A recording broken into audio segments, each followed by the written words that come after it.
I've done a lot of crazy things for this channel, as you know. But I'm not exaggerating when I say that this is the most insane thing I've ever put myself through. They call it the world's most extreme triathlon, the Norseman.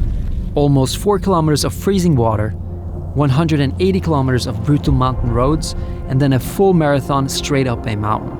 It destroys even the fittest athletes in the world. And I want to see if it's even possible to prepare for something like this with only 2 weeks of training. What you're doing is totally crazy. And it's borderline. Is it doable? So if you end up in hospital, they believe you have a heart attack or a heart failure. Most people train for years. I've never done a triathlon. I'm not a cyclist, I'm not a strong swimmer, and I'm completely out of running shape. And yet, with just 14 days of training, I'll be standing on that ferry, looking down at the freezing fjord, looking up at the mountains, and asking myself the only question that matters. Can I even survive this race? So initially, when you reached out, you proposed training a year. That's how the conversation started. And then next time we spoke, it was, what was it, like 4 months or something? Then we talked about doing it starting before the summer. And then you were like, reach out to me one final time and like, you know what? Let's just do 2 weeks. Most athletes at the Norseman, they train for at least a year. Yeah. So they get notified in October that they got a slot in next year's race. Yeah. And then they train for a year. So 2 weeks of time preparing for Norseman.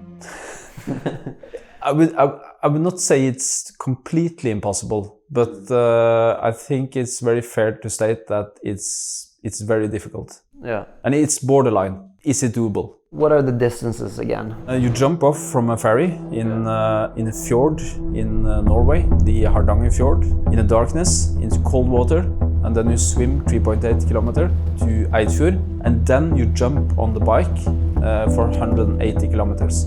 It's not a flat bike.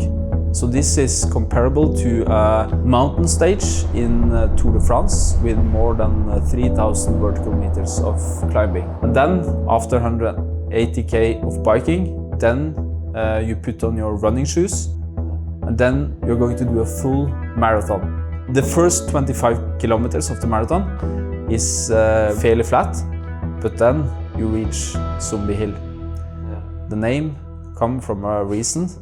Because people look like zombies. People look like zombies. Yeah. So for the last 17k, it's just uphill. So today is July 15th. Means that I have 2 weeks plus a couple of rest days to train for this. Crazy. It's crazy. Yeah. Yeah. Yeah, I think it's crazy too. I mean, everyone I've mentioned this to are just shaking their heads.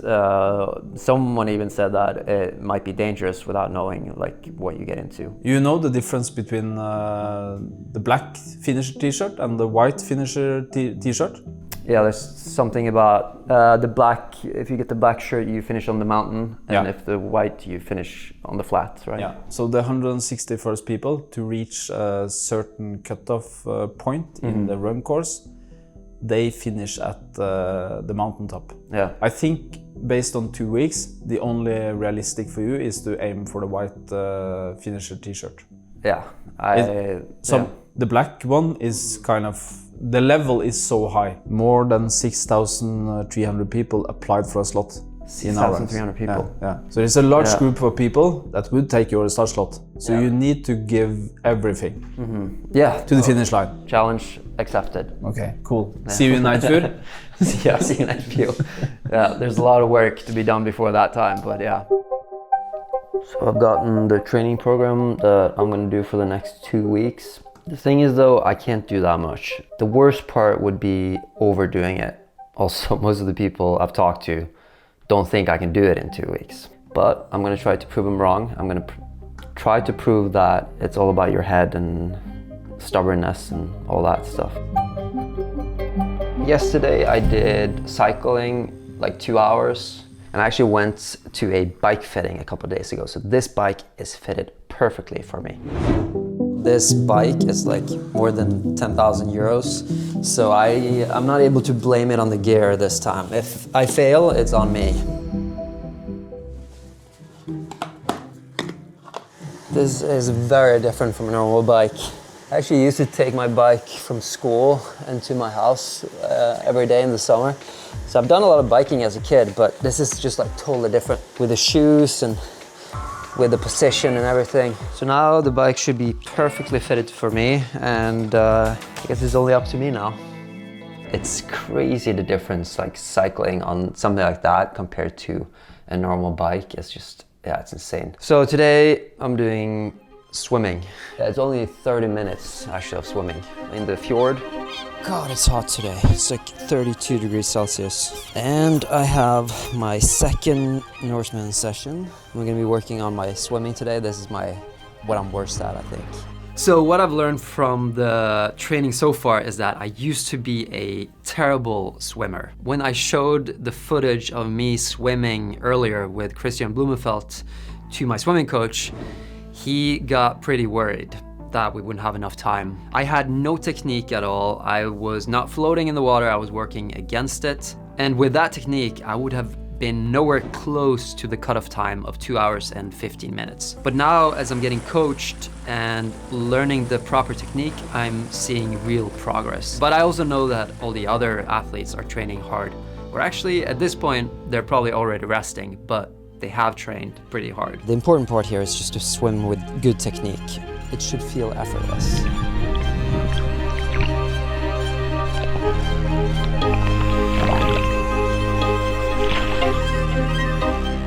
That was a 30-minute swim. I'm completely exhausted. I only did 1,300 meters in half an hour. So I have to swim 3 times as long at Norseman. Honestly, I don't know how that's even going to be possible. I have to get a lot better at swimming.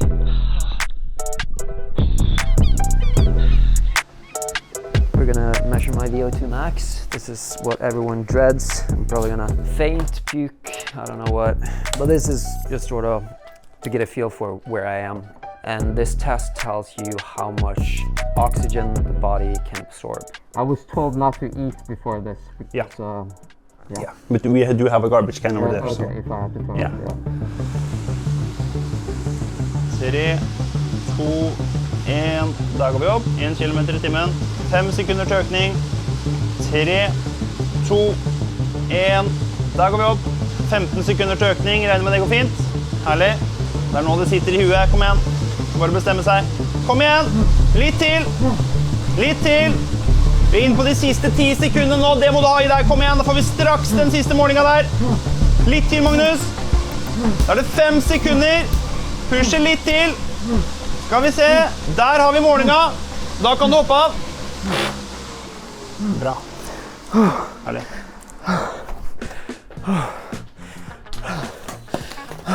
It says here my heart rate was 190, that was max. All right, well, I'm excited about my score. You get 59.1. Oh, that's good. That's good. Yeah, that's better than I thought. Above 50, it's very good. And I had 59. Yeah, so you're very, very good. Okay, good. So you're not the average guy. Yeah, cool. It's good to know, because what I'm about to do is not average either.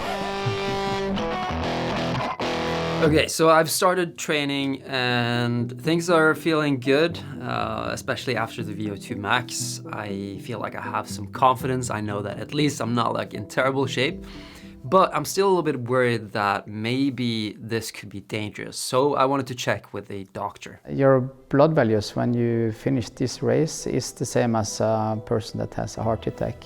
Heart failure, even kidney for failure. the professionals? Yeah, even for the professionals. So if you end up in hospital, they believe you have a heart attack or a heart failure. Do you think there's any dangers of doing this without proper preparation? For anyone else than you, I would say that would not be possible. I'm not sure you will manage it, but it's not dangerous, I think. So the day before yesterday, I had 2 hours of cycling and swimming, and same yesterday I had 2 hours of cycling, 1 hour of swimming. It's like every single day, but I feel like my body's responding pretty well to it. Like I was afraid in the beginning that my body wouldn't be able to absorb it and I would feel more and more tired. Yeah. But I actually, like, I don't feel too bad. My ass hurts quite a lot. That's I guess so, yeah. Yeah, it's actually, what you're doing is totally crazy, you know. People prepare for this for years and years, most of them, And for you doing this in 14 days, you're a maniac. Fuck, that's too crazy. And you've done this how many times? 10 times? No, I have 7 black t-shirts. 7 black t-shirts, okay. And 2 of the times you finished 4th. Yeah. So I'm in good hands. Øyvind also used to be a pro cyclist. That's many years ago. That's many years, but still, I'm in good hands. And you're also going to be my support team throughout. Okay, let's start this monster session. I don't even know what to expect. 140k is far beyond anything I've ever done on a cycle before. Yeah, and a lot more altitude meters. Yeah. And we also have a quite strong headwind today, so I think it's important we take it a little bit easy. This is sort of the start of Hardangervidda Plateau.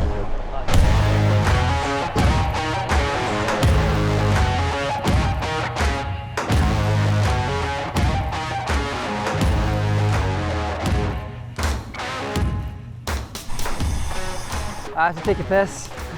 Piss stop. Piss stop.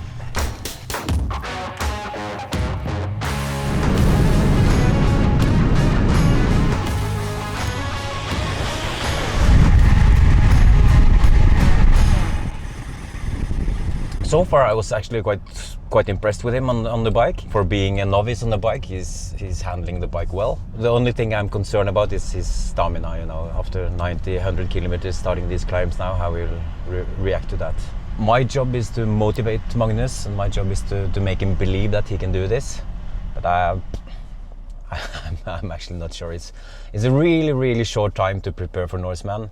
Most people prepare for at least a year, maybe 2 years, 3 years, 4 years. They have a long period of consistent training, long distance endurance training, many hours, thousands of hours.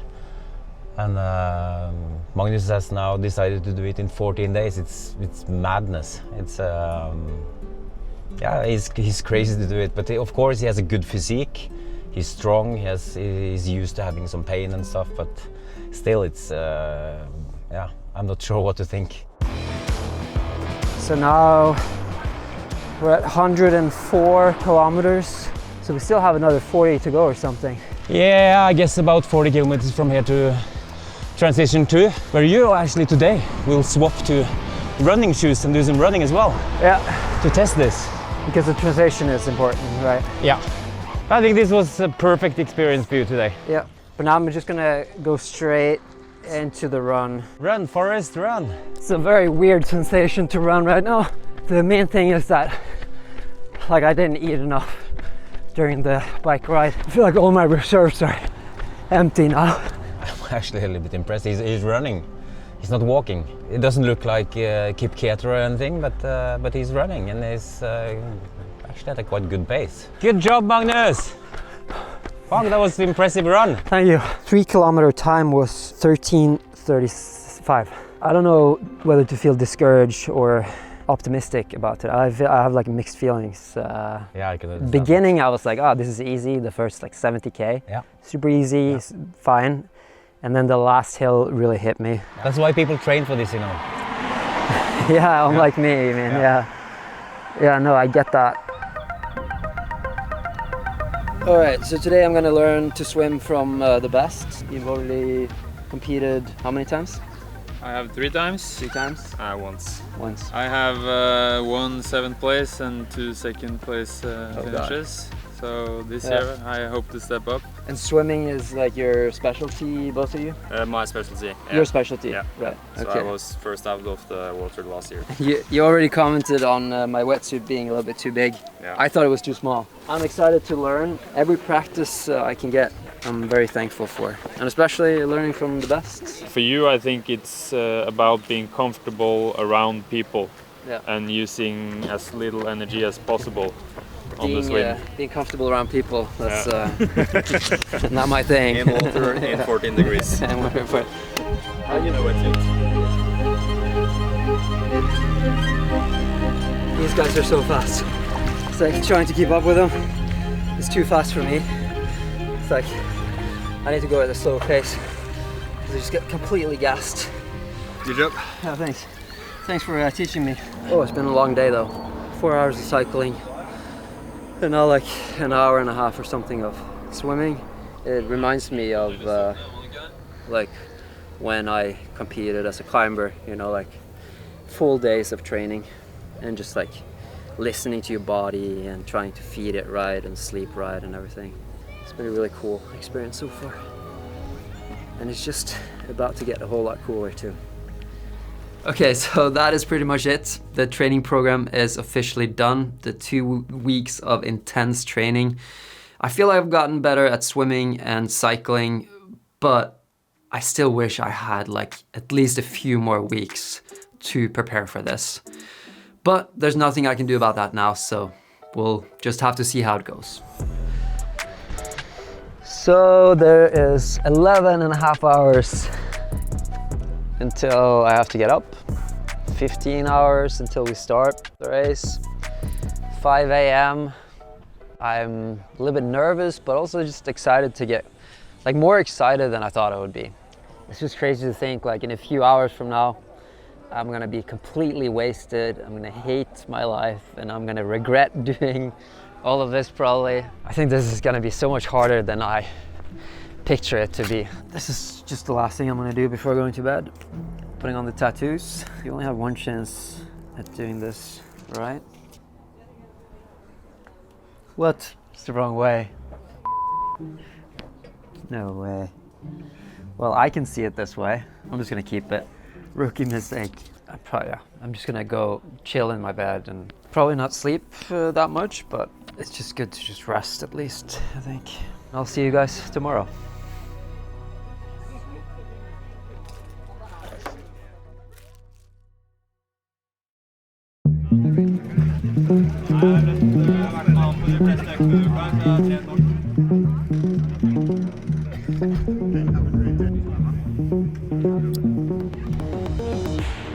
The atmosphere here is just crazy.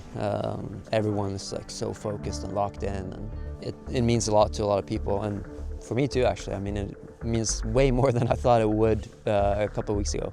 So.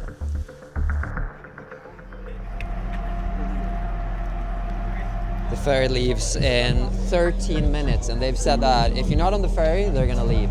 Another thing they said is that usually a couple of people stay on the ferry because they're too intimidated to jump from the, or they just shut down. Ja, tack. Jag är klar. Ja.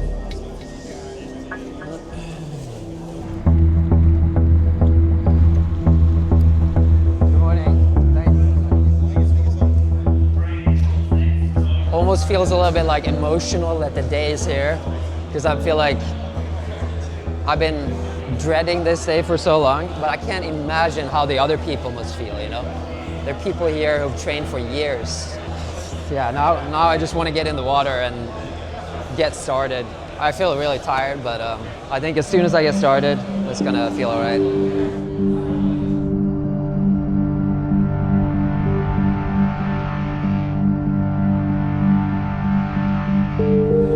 Magnus, Midtbø, what will be the biggest challenge for you today?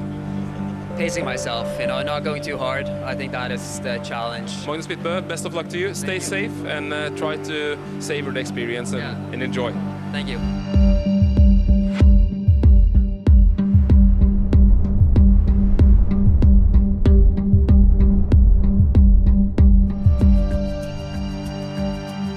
So one trick for the goggles not to fog up is licking the goggles. It's pretty nasty, but it works. Something my swimming coach taught me like the day before going here. All right, I think we're starting. Yeah, I don't know how to feel really. Definitely feel nervous.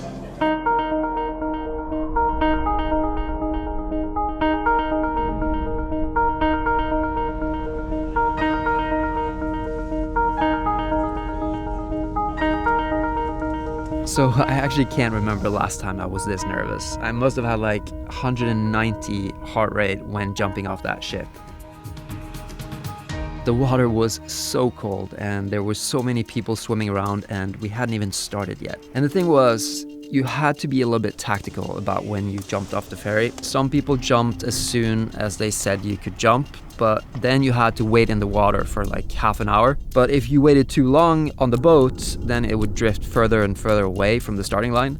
So I tried to place myself somewhere in the middle of the pack, but the boat drifted like crazy. So I actually had to swim like 400 meters just to get to the start line. And that was before the race had even started. So they had all 250 of us lined up by the kayaks, and when we heard the horn, the race had begun.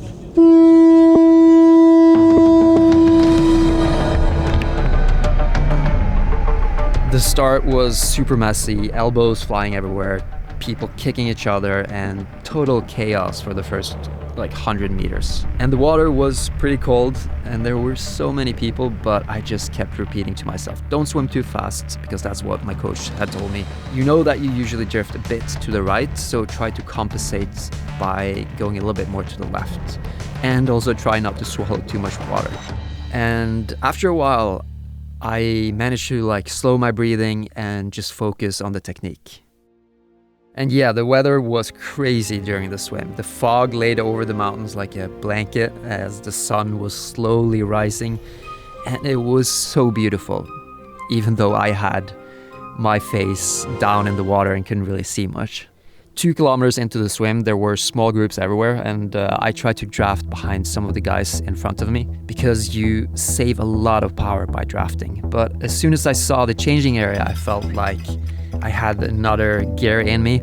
So I separated from the guys and I started to swim a little bit harder. I had no clue how I was doing, because you can't really see much, but I was pretty sure that I would make the cutoff time. My goal was 1 hour and 30 minutes. And when I started to really get close to land, I got the feeling that I had done really well. But I was also a little bit worried that I'd done too well. I didn't want to exhaust myself in the swimming. My coach had told me like a million times, don't swim too fast, because the minutes you save on the swimming, you're just gonna lose on the cycling anyways.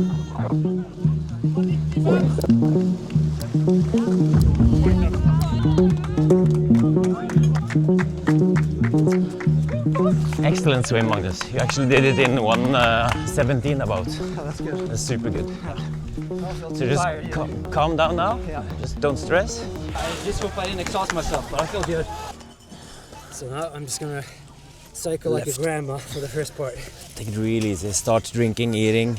So that all happened so fast. My goal was to swim under 1 hour and 30 minutes. So coming in at 1 hour and 17 minutes was just insane. I couldn't believe it. But that also made me a little bit worried that I'd swum too fast.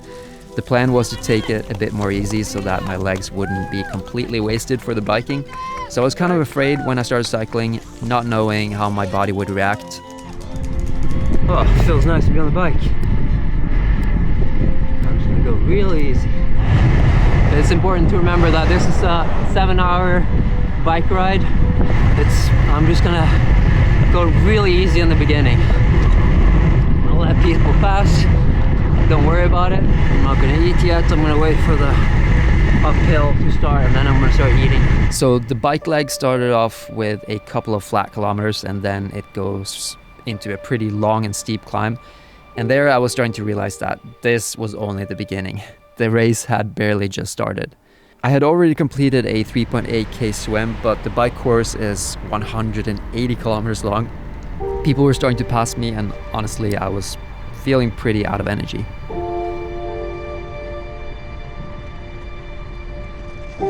But after eating a bit and getting used to the bike, I started to get my energy levels back and I actually started to pass people who had passed me earlier. Now I see some cyclists up there. Looks like I'm gonna catch a few maybe. Riding the bike, I would say it almost felt effortless.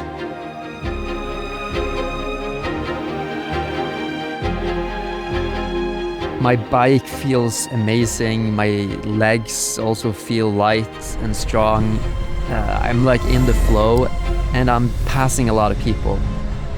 I just hope I'm not going too fast and that I'm gonna be wrecked later on.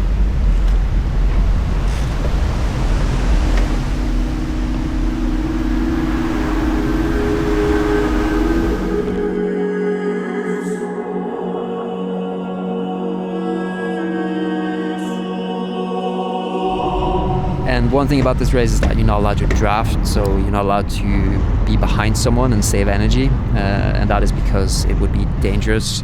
there's not enough medic throughout the long distance, and they don't want any accidents. So when you've decided to pass someone, you have to do it pretty quickly.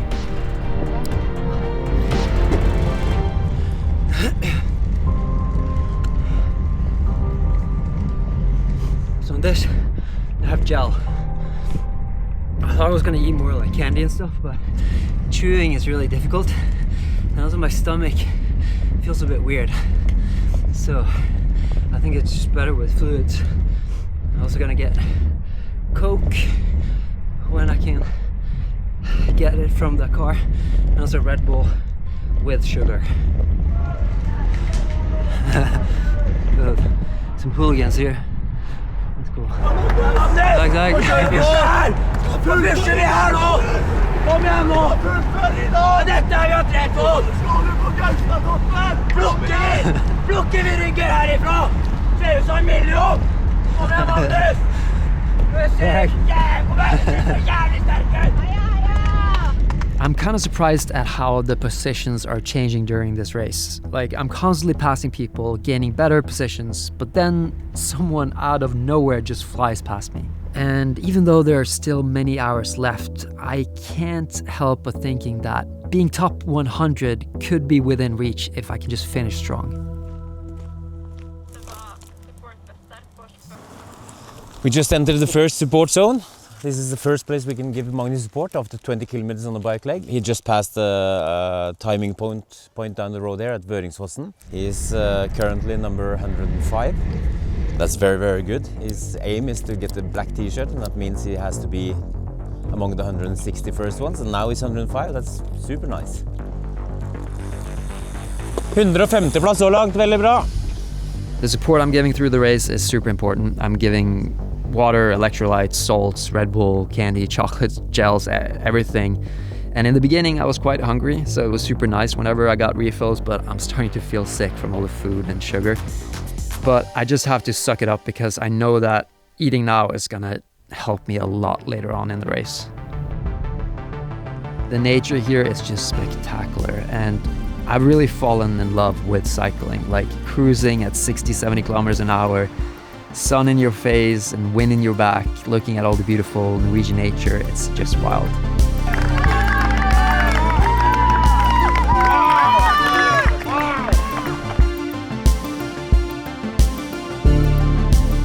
But right now I'm about to get started on the biggest hill of the bike course. This is a long climb, and if I haven't saved enough energy for this part, I'm gonna be completely wrecked and people are gonna start passing me. We're waiting for Magnus. This is the final climb of the bike leg, and also probably the toughest part of the bike leg. It's the steepest climb. It's about 7 kilometers of 10-11% incline, and when he gets to the top here, that's the last place we can support him, give him drinks, and then he's mostly downhill down to the T2, the finish zone. We'll try to make him drink and eat more, because he needs all the energy he can have now. This is where he starts to suffer. This is where Norseman actually starts. Excellent, Magnus. 2.5 kilometers to the top. I give you some food now, so you have for the last part. I haven't really trained the running at all. Like, I've trained the transition to running, but the longest I ran for it was like 5K, and now I'm gonna do 42K uphill. It's just crazy. The competitors now, they know that they have... Hi, Magnus. I was like, who's this guy talking? Who's this fool coming Yeah. up? And we have YouTuber Magnus Midtbø here. Yeah. A lot of people are extremely impressed by 2 weeks of preparations and a swimming part with so good time, and you're placed around 18, 19th place, I think. But You do live streaming? yeah, we're live streaming. Cool. So best of luck to you, Magnus. Thank you. So I'm just getting closer and closer to the top of this never-ending mountain, and soon the support team will have to leave me alone. So from here and until T2, the next changing zone where I will change to running shoes, and just thinking about the fact that I'm soon going to change into running shoes and do a marathon is just insane. I'm at the top. Now it's just downhill to T2. Should try to eat a little bit, relax, Let's start with like fresh feet, I guess. The only worry I have now is getting a flat tire because there's like 30 kilometers until I can get help. So if I get a flat tire here, I have to change it on my own, and I've never changed a bike tire before. We were supposed to practice it, but we never did. And that could potentially cost me a lot of time. And the road is not that great. There are a lot of bumps and stuff going downhill really fast. I'm just praying that I won't get a flat tire. That is like the only thing that can mess this up now.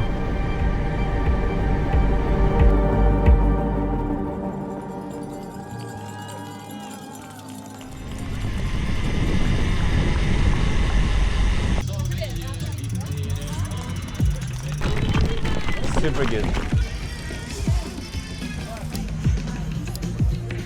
Fuck, you did great. Yeah, I just have to keep it together now. Yeah. I didn't do. Yeah, but fuck you, I'm super impressed. Yeah, thanks. Very strong effort so far. Very steady, good pace. So the transition from the bike and straight into the run was pretty tough. My legs felt so sore and I just felt heavy, but I have to just focus on what I'm doing here and now, not thinking about like going all the way up the mountain, just thinking about like the next kilometer. Because if I think about standing on top of that mountain, it's overwhelming and it's just too much.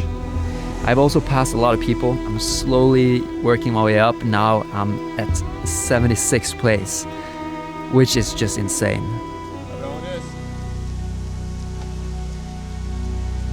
So just to remind you, it's the first 160 people up to the cutoff point at 37.5 kilometers into the run that gets to finish at the top of the mountain and gets the black t-shirt that everyone is dreaming of. And even though I should be safe in the position I have now, it's impossible to say who has saved power and who is completely done. I don't feel like I have a lot of power left. And I'm worried that people are just gonna rush past me. Like I could easily hit a wall and then it's all been for nothing.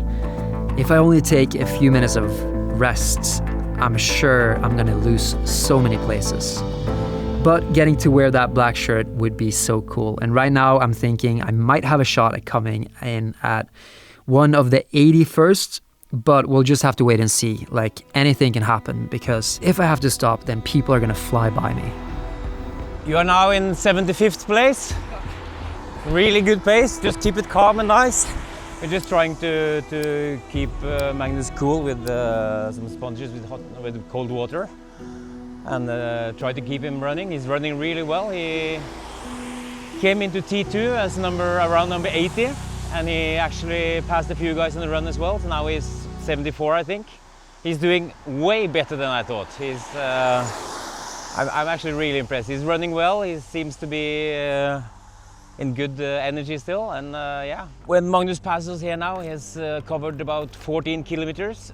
He has yet another 10 kilometers to run before he enters Zombie Hill. Du ser fresh ut da. Ikke så fresh som jeg ser. Eating and drinking is completely out of the question though. Like the last thing I want now is any sweet drinks or sugar. Yeah, so Magnus entered the phase of this race where he doesn't want to drink or eat anymore. Every time we try to serve him food now, he just says he doesn't want to. But his body needs sugar now. And we're just gonna trick him a little bit. We're gonna put some of this gel, this really high carb gel. We're gonna put some of it into his drink. And we're gonna force him to drink it. He doesn't want it, but he needs it.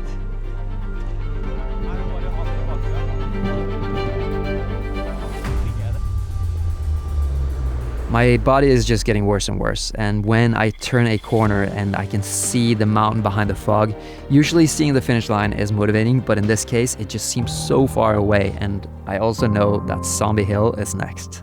After 25 kilometers of running, this hill is just insane. I've heard a lot of people say that Zombie Hill is the part of Norseman that makes it the world's hardest triathlon, and I guess it's more mental than physical. It just goes up and up and up. Trying to stay motivated, but the mountain looks so far still. Holy crap. The important thing is not to focus on the end goal, I think, just like a little bit. The next part I'm like looking forward to is the station with a black shirt. That's gonna be a little victory, and then I don't worry about what comes after that. it really feels never ending. My feet hurt so bad, my knees hurt, my back, just everything. And people around me as well were walking so slow. But then I could see it, the cutoff point, where I would get my black shirt, and this was like the goal all along. And I felt like that gave me like new energy, and my goal now was to get up that mountain as fast as possible.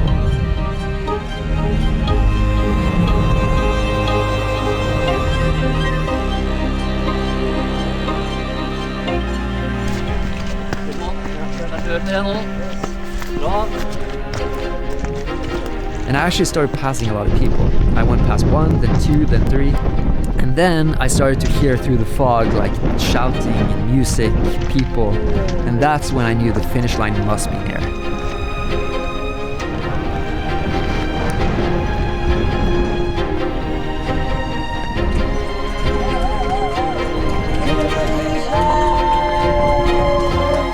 Og så da, mot alle odds, 14 dagers forberedelser, Magnus Midtbø!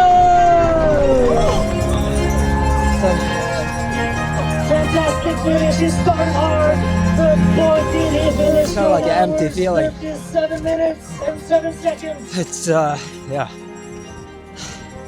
Yeah, it's like, I don't have energy to celebrate, but I'm like really happy on the inside. Like really freaking happy. Yeah, it's like better than I ever thought I would do.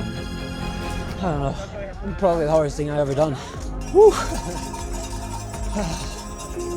Takk skal du ha. 69. 69? Oh, 69? Yeah. That's a funny number, but freaking hell, that's so much better than I thought I would do. Fy faen, det er... Nei, jeg kan ikke tro det, ass. Det er helt...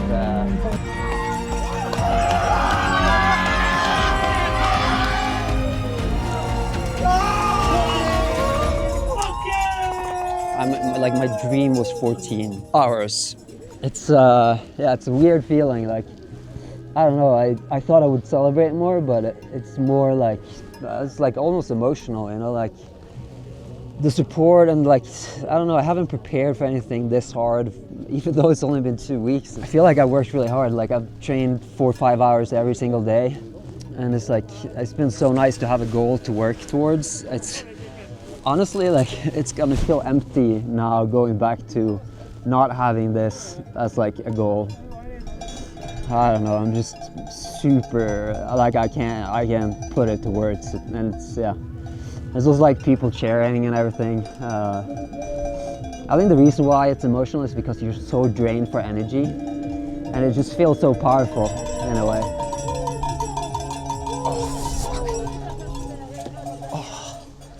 No, it's like when you sit down, it's hard to stand back up. Okay, but let's stop for a minute. Do you guys remember Kristian, who I did training with in the beginning, the swimming? He finished first place. He was the first person up from the water, and he finished 45 minutes before second place, which is just incredible. So this is how it looks like, huh? I've been dreaming about this shirt for the last 2 weeks. I didn't think I was going to do it, and especially the fact that I came in 69th place. I was so shocked. Did not believe that at all. It's been a blast. The ceremony just now was also really cool.